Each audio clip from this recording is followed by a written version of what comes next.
Alors, donc, comme je vous ai dit, je vous ai créé dans la plateforme, dans le data center de l'Inset, donc une plateforme, les Smith Hestia, donc qui permet d'héberger plusieurs comptes. Alors, je vous montre un peu de quoi il s'agit globalement.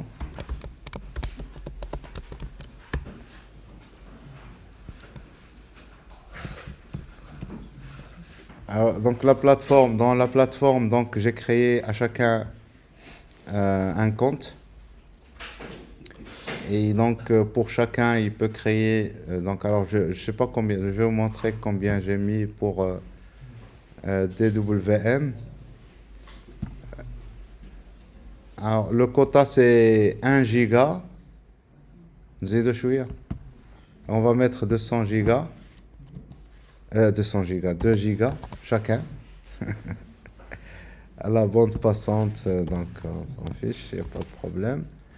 Les sauvegardes, une. Donc, à chaque fois que vous créez des choses, ils sont automatiquement sauvegardés. Donc, vous allez avoir une sauvegarde. Et pour les sites, donc, vous pouvez créer jusqu'à 6. Et donc, s'il vous plaît, dans la suite, donc, à chaque fois, vous allez créer des choses. Il faut le garder. Comme ça, donc, ça va être une partie de votre évaluation. Donc, il faudrait qu'on voit un peu ce que vous avez créé.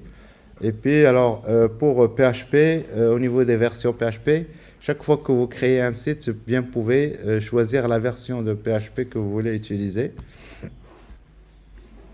Alors, pour le proxy, donc, ça, je laisse passer. Donc, c'est... hein, voilà. DNS, alors, le DNS, le DNS, on ne touche pas. Le mail, on ne touche pas.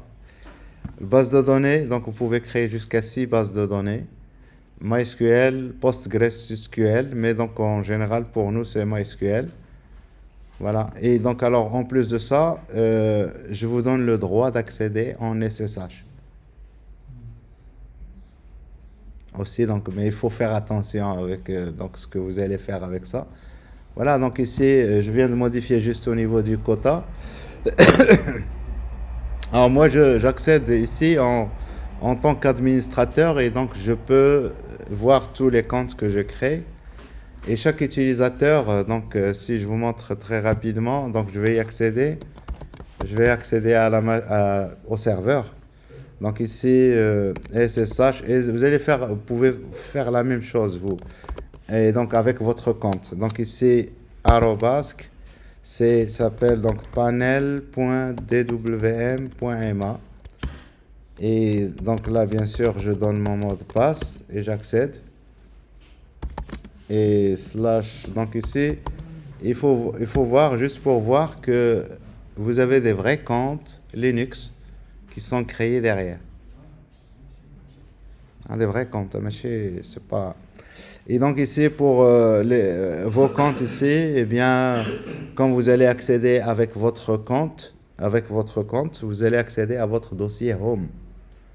Et bien sûr, donc je ne vous empêche pas de voir qu'est-ce qu'il y a dans la machine. Mais bien sûr, donc vous n'allez pas avoir tous les droits au niveau de cette machine. D'accord? Donc voilà, donc vous pouvez accéder si vous voulez avec SSH. Donc ça va vous permettre d'expérimenter des choses si vous voulez. Alors maintenant, donc ici, les comptes que je crée. Donc quand vous avez moi, je peux accéder à tous les comptes. Hein. Et donc, quand vous accédez à votre compte, vous accédez et voilà ce que vous voyez. Donc, vous allez voir Web, BD, Cron, les cron job, hein, les tâches de fond, et puis votre backup. Et donc ici, dans backup, vous allez trouver le backup qui va se faire automatiquement. Et dans Web, vous pouvez créer, donc on a dit 6 domaines. 6 domaines, et donc vous faites ajouter un domaine. Alors, s'il vous plaît, c'est très important. Donc ici, les domaines, eh bien, vous ajoutez avec votre nom.dwm.ma. Alors, il y en a qui vont me dire, mais pourquoi ça marche? Vous savez pourquoi ça marche? Alors, on va créer un et on va en parler après. Donc ici, on va créer, WordPress. Et bien sûr, .dwm. Alors, je vais faire, donc, pour aller plus vite, on va mettre WordPress comme ça, .dwm.ma.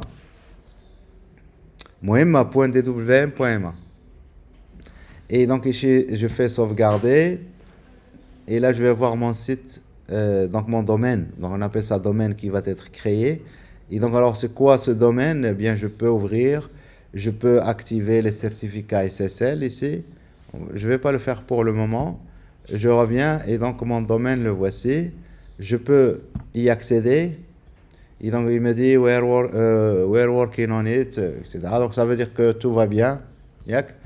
Et donc si je reviens ici, là mon domaine c'est ça. Et donc je peux voir ici les statistiques, enfin les statistiques. Je peux voir le log.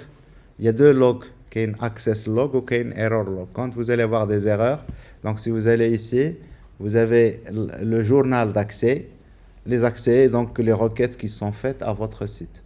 Et deuxième chose, quand il y a des erreurs, c'est ici, on va venir les chercher. Quand il y a des problèmes, ça ne marche pas, ben, il faut venir ici. Je fais retour. Et donc, notre site ici, si je veux voir qu'est-ce qu'il y a dedans, si je veux modifier le contenu, parce que je viens de voir que voilà la page qui m'affiche par défaut. Moi, je ne veux pas cette page, je veux la modifier. Et donc ici, je vais vers Fichier, en haut, Fichier. Et là, ici, ce que vous voyez, attention. Donc, vous avez plein de dossiers, .cache, .machin, etc. Et puis, vous allez dans le dossier web. Et dans le dossier web, vous allez trouver tous vos sites. Le site qu'on vient de créer, c'est celui-ci, wp.dwm.ma. J'y accède. Et là aussi, pour ce site, voici l'endroit où il y a les logs, etc. Et donc là, ce qui nous intéresse, c'est le dossier public HTML. Et c'est là où vous allez mettre vos pages, où vous allez mettre votre site. Donc ici, la page index, si je veux la modifier, eh bien, je peux la modifier. Et donc ici, vous voyez, c'est du HTML. Et donc ici, j'ai un titre là, we're working on it. Donc on va dire ici, bonjour DWM.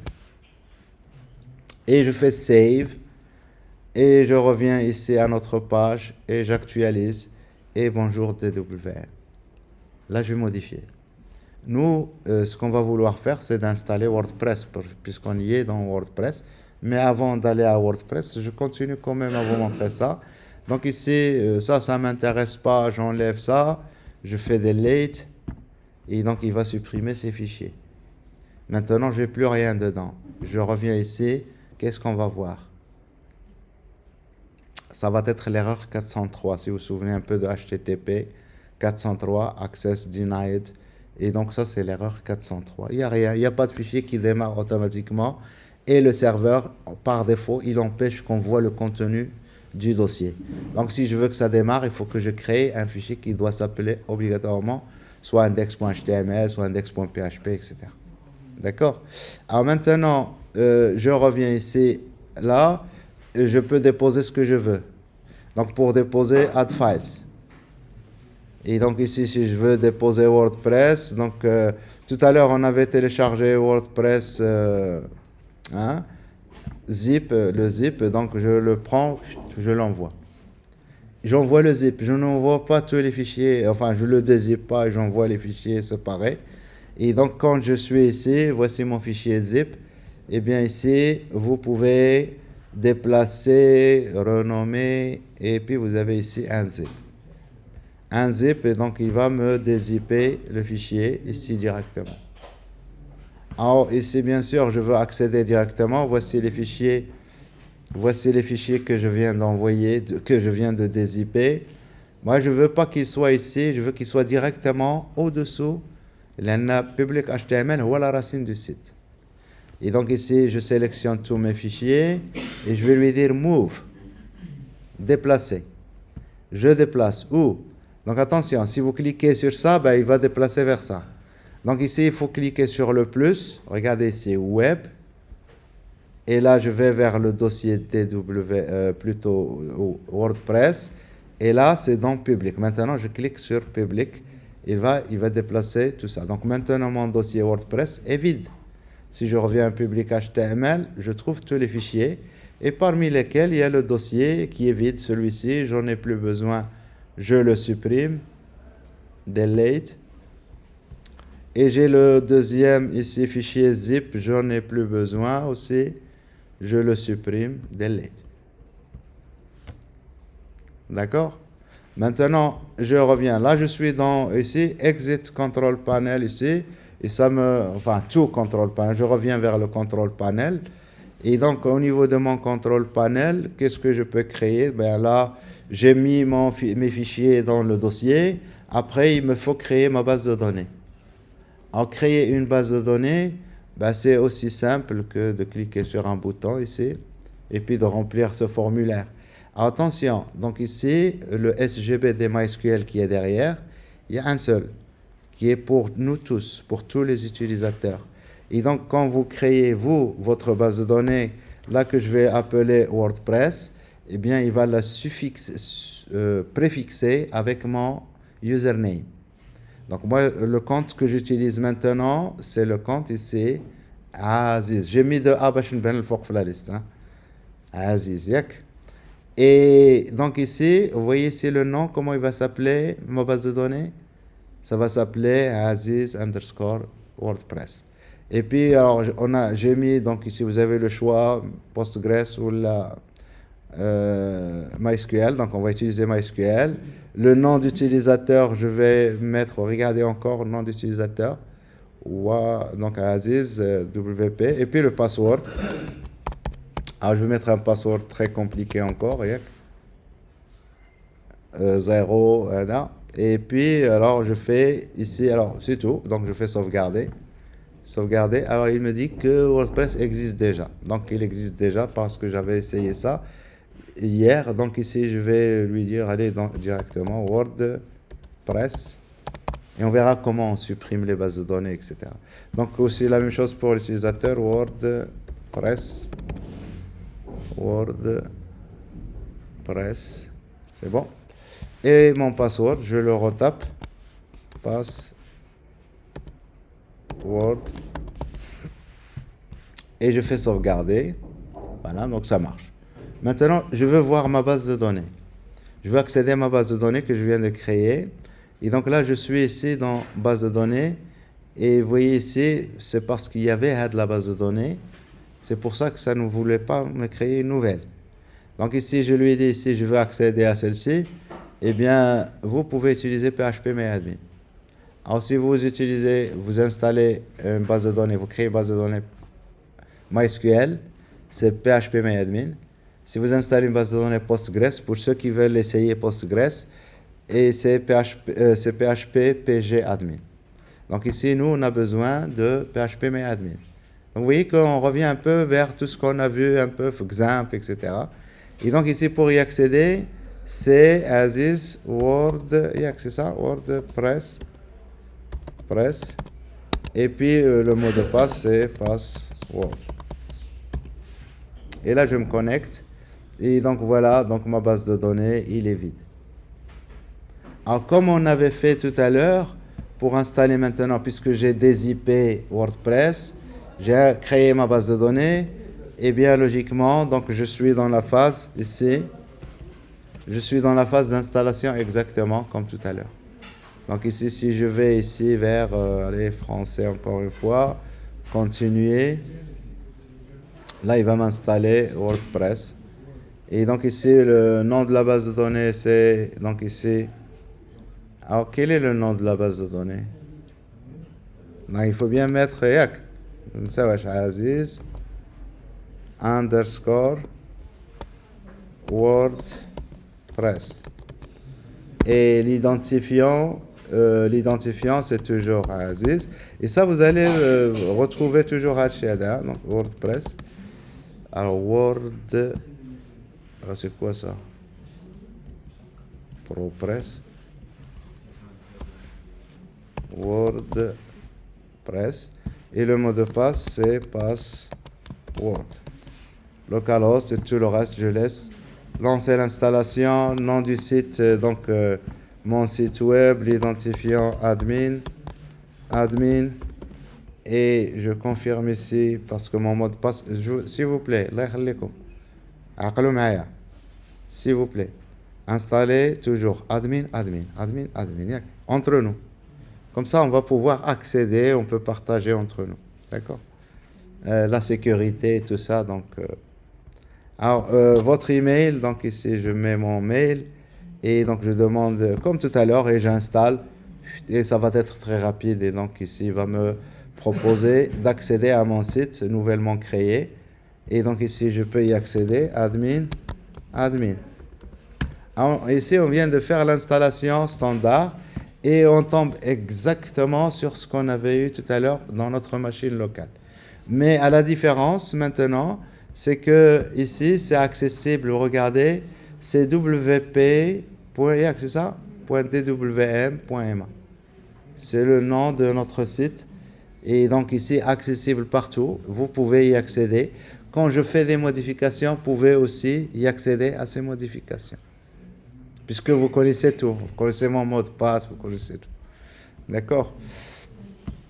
Ah voilà, donc ici, bien sûr, donc je laisse ça de côté. Pour le moment, je reviens ici, s'il vous plaît. Donc je veux supprimer une base de données parce que vous allez avoir à supprimer, vous ajoutez, supprimer. Donc ici, supprimer cette base de données, ici, WP, je supprime. Ça va s'en aller. Alors, qu'est-ce qu'on a d'autre? Mais, s'il vous plaît, ici, donc ici dans les sites web, le site que nous avons créé, il n'est pas sécurisé. Vous pouvez garder ça pas sécurisé, mais donc quand vous faites un truc et vous considérez que c'est bon, vous ne voulez plus le supprimer, vous pouvez lui créer des certificats SSL. Et donc pour créer des certificats SSL, donc c'est ici en bas, je vous remontre. Donc ici vous êtes dans votre domaine, le domaine WPDWM. Et donc ici je vais vers activer SSL. Et je clique ici sur utiliser Let's Encrypt. Let's Encrypt. Et donc ici je lui dis sauvegarder. Et là ça va prendre un peu de temps parce que Let's Encrypt, il va utiliser un exécutable derrière qui va faire une requête vers le serveur de Let's Encrypt. Et donc il va mettre en place le token au niveau du site web ici. Il va ajouter le token sur le site web HTTP. Et le serveur il va accéder, il va vérifier est-ce que vraiment le nom de domaine correspond le serveur, etc. Et le token, est-ce qu'il est bon? Et quand c'est bon, il me dit ici, donc il va me créer des certificats. Et donc ces certificats, ils sont là. Je peux les réutiliser si je veux pour d'autres applications. Que je mets le nom ADA que je viens de créer ici. Les certificats, ils sont pour le nom wp.dwm.ma. D'accord? Donc voilà, donc ici maintenant, si je reviens ici et juste j'actualise, logiquement, vous voyez ici le petit cadenas qui apparaît et que là j'ai un certificat qui est valide. Donc la connexion est sécurisée et on peut voir le certificat. Donc c'est un certificat Let's Encrypt et qui est validé aujourd'hui le 4 mars à 10h30. Ici 10h30, je ne sais pas quelle heure est ici. Donc heure universelle. Donc voilà, donc ici ça c'est pour donc l'utilisation. Alors, ici juste pour WordPress. Là, comme ici, je crée un deuxième site. Web. Donc je vais l'appeler, ajouter un domaine. Je vais l'appeler wp1.dwm.ma.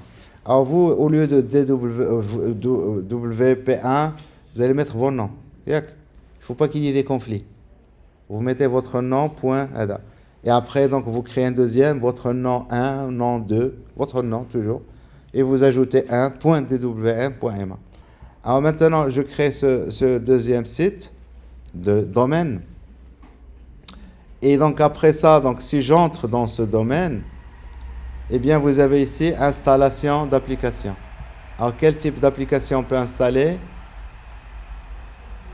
Alors pour ceux qui ont des hébergements sur Internet, ils ont peut-être l'habitude de ça. On peut installer, donc il y a plusieurs... alors ici, dans ce panel ici, qui s'appelle Hestia, on peut installer WordPress. Et donc ici, installer WordPress, vous voyez ici, donc on n'a pas besoin d'aller télécharger.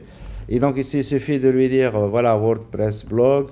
L'administrateur ici, je lui dis c'est admin. Et puis le email, je lui dis ça.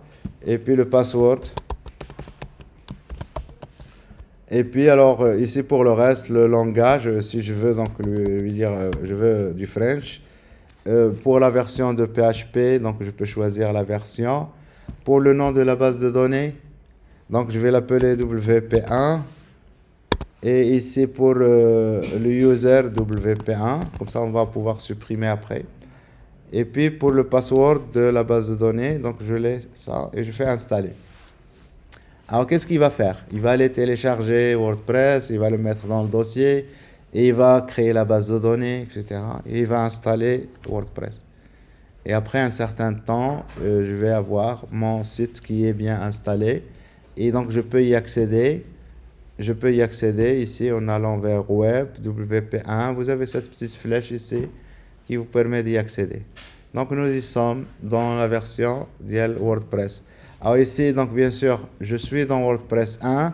Je vais accéder, donc alors on va dire admin. Vous vous souvenez tout à l'heure, il y avait un dossier wp-admin. J'y accède ici, admin. J'y suis. Ah non, qu'est-ce que j'ai mis? J'avais mis admin ou quoi? Non, j'ai mis password. J'ai mis password, voilà. Et donc, vous voyez, c'est exactement comme tout à l'heure.